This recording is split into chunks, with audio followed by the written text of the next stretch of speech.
What's going on, everybody? Welcome in to another edition of the Daily Energy News Beat Stand Up here on this gorgeous Tuesday, January 10th, 2023. As always, I'm your humble correspondent, Michael Tanner, coming to you from an undisclosed location here in Dallas, Texas, joined by the executive producer of the show, the purveyor of the show, and the director and publisher of the world's greatest website, EnergyNewsBeat.com, Stuart Turley. My man, how we doing today? It's a beautiful day in the neighborhood, and I got my Fetterman on, and here's my Granholm glasses.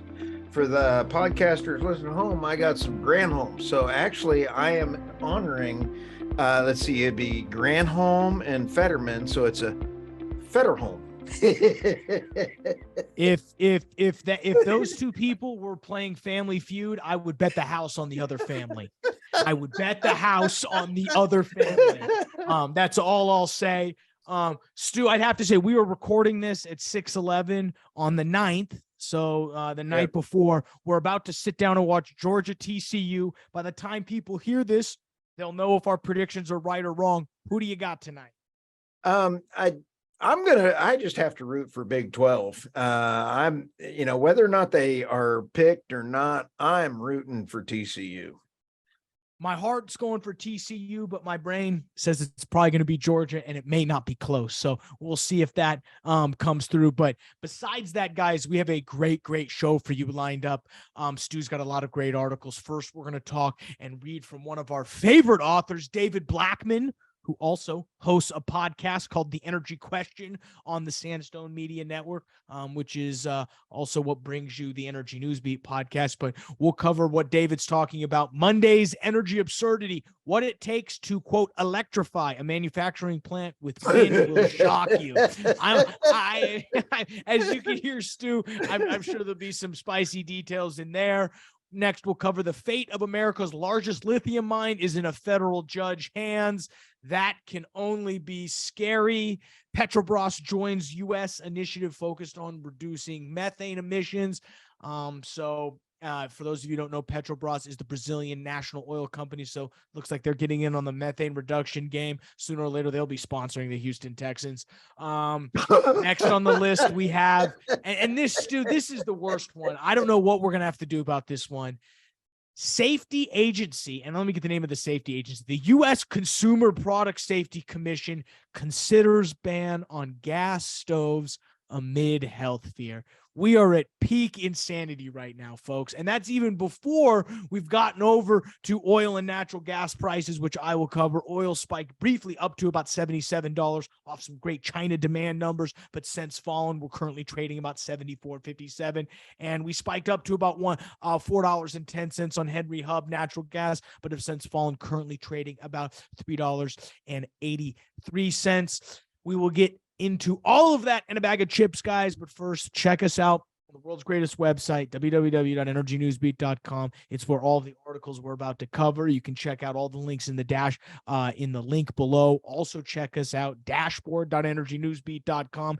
It's our beta version of what's going to become a one-stop shop for Energy News Beat data, news combined, one area where you can search, query. A lot of new features rolling out. Just got off a dev call or product call with our product team, guys. Things are rolling out successfully. Check it out. Dashboard.energynewsbeat.com. Ooh, has a lot of pleasantries, Stu. Where do you want to begin? I'll tell you what, I want to give a shout out to David Blackman. He's one of the good guys out there. And if anybody, I'll have the David Blackman's Substack in the show notes. He has this thing called Energy Absurdity of the Day.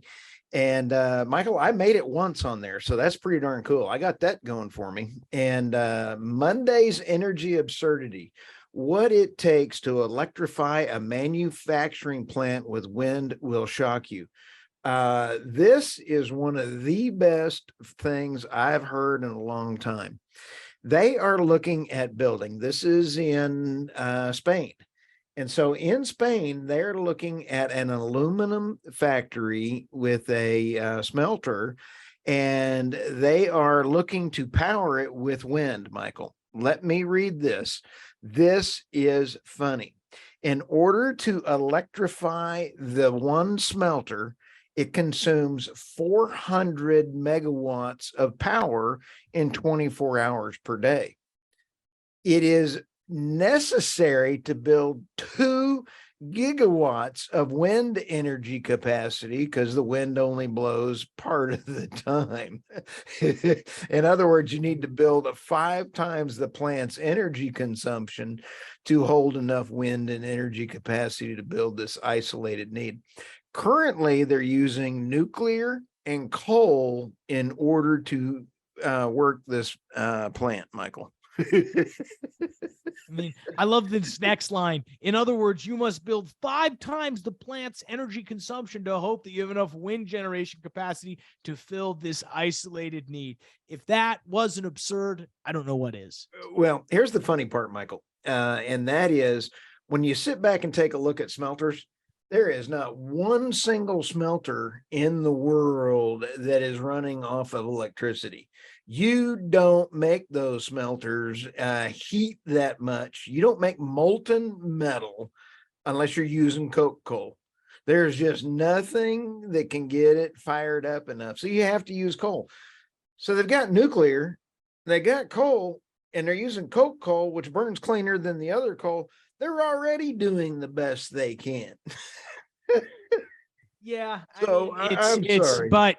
But hey, we're going ESG. They're trying to go for a sponsorship on Houston Texans plane. I mean, that tail sponsorship is getting tight soon. But what do you got next for us? Yeah, that tail's going to look like an Italian race car driver. Okay, we're going to come around the corner here.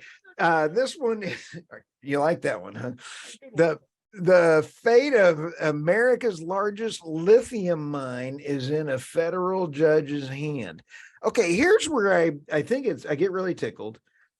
We need lithium in order to get greener. And so the proposed mine on Thacker Pass, a remote slice of federal land near Nevada's border with Oregon, I'm reading from the article here, is seen as a key toward boosting domestic electoral production. But West Coast Native American tribes considers the land sacred and are suing to stop it. I want you to tell me the name of this. I do not want to offend anybody, but tribes want Pima off limits. Pihi Maha off limits. I'm reading. I was going to say Pihi Maha. That's what I was going to say. Bless you. It's the first door on the left.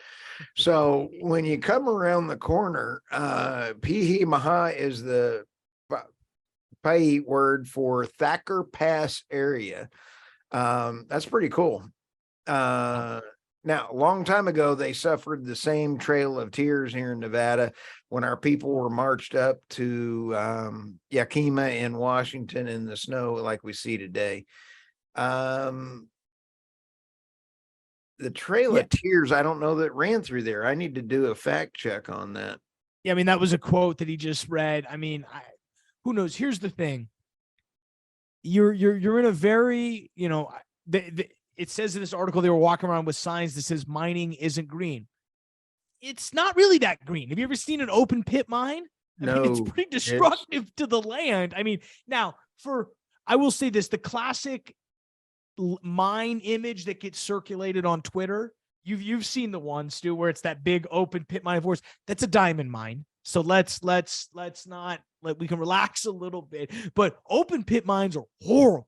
I mean, you basically chop off the face of a mountain, go deep. They're 50-year restoration projects. So yeah, mining isn't very green. And so you've seen the big coal plants with that big old thing rolling around on it. That looks like something in a sci-fi movie. The coal is. Love me a good coal plant. Obviously, they don't though in Nevada, but hey, I think you're going to see a lot more of this, Stu. I think as we try to roll out our domestic critical mineral supply, we're going to be met with this. They're going to be met with the same opposition that oil and gas is right now. And the real question is, what's it going to be easier, in your opinion, to get a pipeline permitted or a mine permitted? Neither. I'll take neither for $10. For 500. Yeah, holy smokes. I mean, they're going to turn, the rest of the world's going to turn into California from the standpoint that they want their renewable, but they buy mostly stuff from out of countries that are not very ESG friendly. So here we go around the corner. Petrobras, Brazil. This one I found tickled from the title of the article is Petrobras joins UN initiative focused on reducing methane emissions. Huh. Michael, I got blacklisted by the UN in one of my proudest moments when I said that, you know, a few things about renewable energy and they blacklisted me. I'm sorry if I get blacklisted by the UN, I made my day. Michael, there's only one other thing that made my day more than anything else. You ready? What's that? Larry the Cable Guy this weekend liked one of my posts, and then he even responded to the other one. Larry the Cable Guy get banned by the UN or get liked by Larry the Cable Guy. I'm not sure which. But let's go to Brazil's Petrobras. He signed an agreement with the Oil and Gas Methane Partnership, OGUMP. OGMP. That's a new division of Forrest Gump Limited. And when you talk about they're trying to reduce the methane out of Brazil, I think this is great, but in 2008, the second term of the Brazilian president, Luiz, created a subsidiary, Petrobras Biocombustible Bubble. What does that say? Can you read that? It's on the almost this combustible, biocombustible. I'm not even gonna attempt to say that. To inject resources in biofuels. You gotta love it, dude. I don't get it. And anybody that tries to follow the UN, don't trust. The UN is one step below a politician. They intend to reduce their methane emissions by 55% in the upstream segment by 2025. A commitment to the company's agenda to fight against climate change. That's a quote. They're IR guy of the week. They are. Whoever, whatever firm, they won't be able to do that. There's no way. Hey, I applaud them for trying, and they're trying to do the ESG gig, but you gotta be realistic. You know what? There are doctors out there that I really listen to, and in order to make your goals, you must make them achievable. Yes. Thank you. So let's make them achievevable. All right. Okay. Let's go to the next one here. Okay. One just makes me sad. This one, Michael, I'm going to read the title and I'm going to go nuts on it. Safety agency considers a ban on gas stoves amid health fears. I mean, it's pure comedy. Do you want to hear the quote from this is from the U.S. Consumer of Product Safety Commission. They plan to take action to address quote unquote pollution, which can cause health and respiratory problems. Okay, go figure. This is literally the quote from an agency commissioner, and he's dead serious. He's not being sarcastic. He's not trying to joke. This is what he thinks. This is a hidden hazard, said Richard Trumpka, an agency commissioner. Any option is on the table. Products that can't be made safe can be banned. We're banning cars. We're banning, anything is unsafe. Wow. This pen is unsafe. I could literally take this pen, stab myself in the eye right now, bleed out on this YouTube, and what, do we get to ban pens now because they're unsafe? It's unbelievable. Stu could trip over a cord, fall into one of his computer screens, crack his head open. We won't find him for months because no one knows where he is. By the time we get his body out there, we've all moved on, and we're going to ban computer screens now. So those are horrendous. Those are, disgusting examples, but natural gas stoves, that's what we're coming to now. We're going to just ban anything that's unsafe, but you're not banning it because it's unsafe. They're banning it because of emissions, but they're not even saying that because they know they don't really have a leg to stand on. Okay. The quote was not, there's a lot of emissions here. It says, this is a hidden hazard. For what? People burning themselves? Oh, I don't know. So much Okay. about this decision that crazy. What do you think? I think this is actually one of the dumbest things I've heard in a long time. And I'll tell you why. There are so many stoves. How many meals have been cooked on gas stoves that nobody has burned on? I think you'll probably find something else. Is an electric stove is more, there's 70% is fossil fuels in the US. And I believe, I need to fact check, but a good chunk of that is still coal, which needs to move to nuclear or natural gas. So if you put a gas stove and turn it into a electric stove and you're running on a coal plant, you're going to burn more.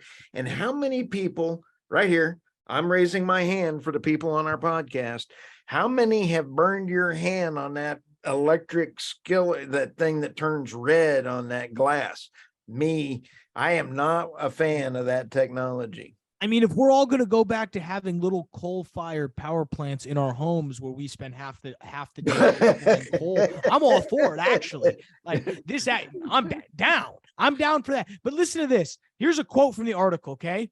Yep. There is about 50 years of health studies showing that natural gas stoves are bad for our health, and the strongest evidence is on children and children's asthma, says Bradley Seals, who you would expect to be some sort of doctor because they're quoting medical stuff. No. Bradley Seals is the manager in a carbon-free buildings program. I mean, that's who they get to quote about, oh, this is bad for our kid. I mean, it's absolutely absurd, Stu. There's no way this will actually happen because if they do, there'll be a revolt. I wonder if he got his doctoral study in Cracker Jacks. He did. We both graduated from medical school at the same time. Yeah. We were in the same class. Or maybe Harvard, he's Harvard, related 1994. He's related to First Lady Biden. All right. I mean, my last contention, Stu, is I actually hope they do this. I don't think they will do this. I think they're floating it to see the reaction, and they're seeing the reaction. But I hope they go through with it, because if so, I think it'll be that one step too far where people just get freaked out. You know what I mean? I don't know. I'm all about saving the environment. I want to do it, but this. I think we need to turn this over to David Blackman for his energy absurdity of the day. Do you think this one's IR Director of the Week?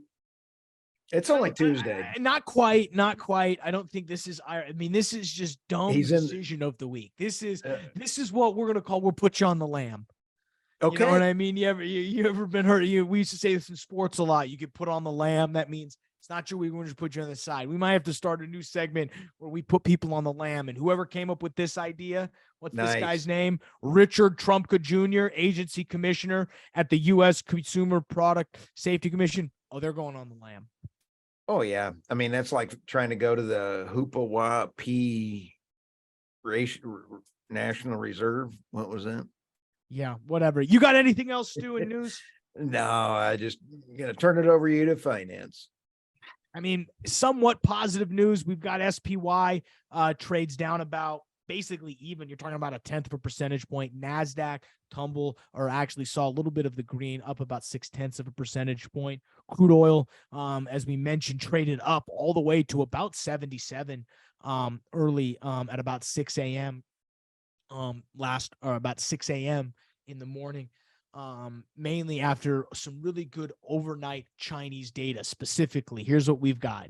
Chinese over the weekend, they opened up theoretically. And when I mean opened up, they opened their borders up, which means there's a little bit more traveling.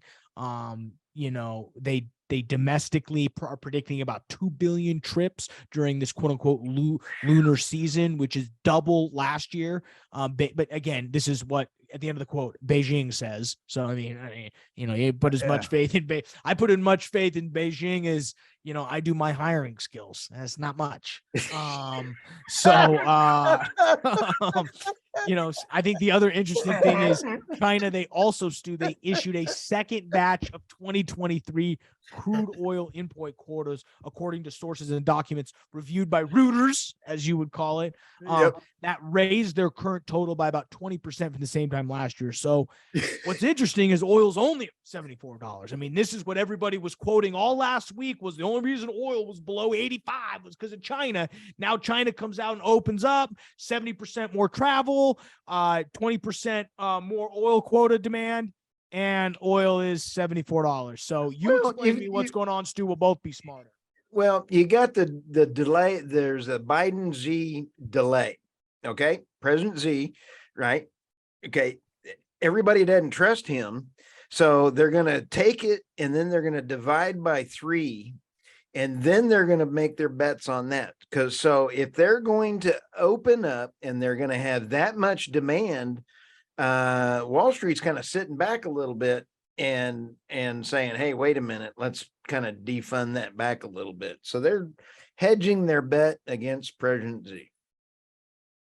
Fair enough. But, it is just interesting to see how this, oil prices are trading. We'll definitely be following that here moving forward. Natural gas, I mean, very interesting just to give you an idea, Stu, on natural gas. EIA is going to announce this week on Thursday what the crude oil storage numbers are. We've got a pretty intense range of expectations. You got to listen to this, Stu. Last year, we had a 179 BCF draw from the natural gas reserves. Right. Because of the weather, we're expecting the range of expectations for this Thursday, 14 billion cubic feet draw or a 10 billion cubic feet injection. That would be absolutely insane if we saw injections on Thursday. But that's the range of expectations due to all the analysts out there. Say that again. Last week, right? We have a 222 BCF draw, right, from our natural gas reserves, right?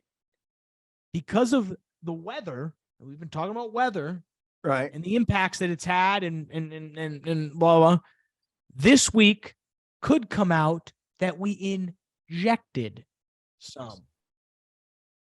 Yeah. We always talk about the weather, and the guys I talk to that are investing are just wanting to know whether or not natural gas is going up. So that was a good one. That was a good pun. That was a great pun. Well, weather is looking warm, not looking good for prices. That's really what that long-term showing. I just think it's shocking when I saw Natural Gas Intelligence put out there a range of expectations. I was like, this has got to be a typo, but it's not. It's just due to the weather. I think the only other thing, Stu, that was interesting, Northern Oil and Gas today announced that they closed their acquisition of what's it called? The Mascot Project from Midland Petro DC Partners. They announced this months ago. They finally went ahead and nippled it up, but they added about 3.25% working interest on the identical pro rata terms as originally announced, to bring that working interest total up to 39.95 percentage points. So, and remember, that was a $300 million deal in the Midland Basin. It's a little non-op deal, never hurt anybody. We love Northern Oil and Gas. Man, I'd love non-op is the way to go. You'd be hard to convince me otherwise. Why is that? We don't have enough time to cover that. That's a separate podcast. It's 6:34. I want to go watch Georgia play. Stu, you got anything else? No, I'm rooting for TCU. I hope they win tonight. Hopefully. So with that, guys, we'll let you get out of here. Start your day or finish up work. Thank you for checking us out. World's greatest podcast, Daily Interviews Beat Stand Up. Stuart Turley, I'm Michael Tanner. See you tomorrow.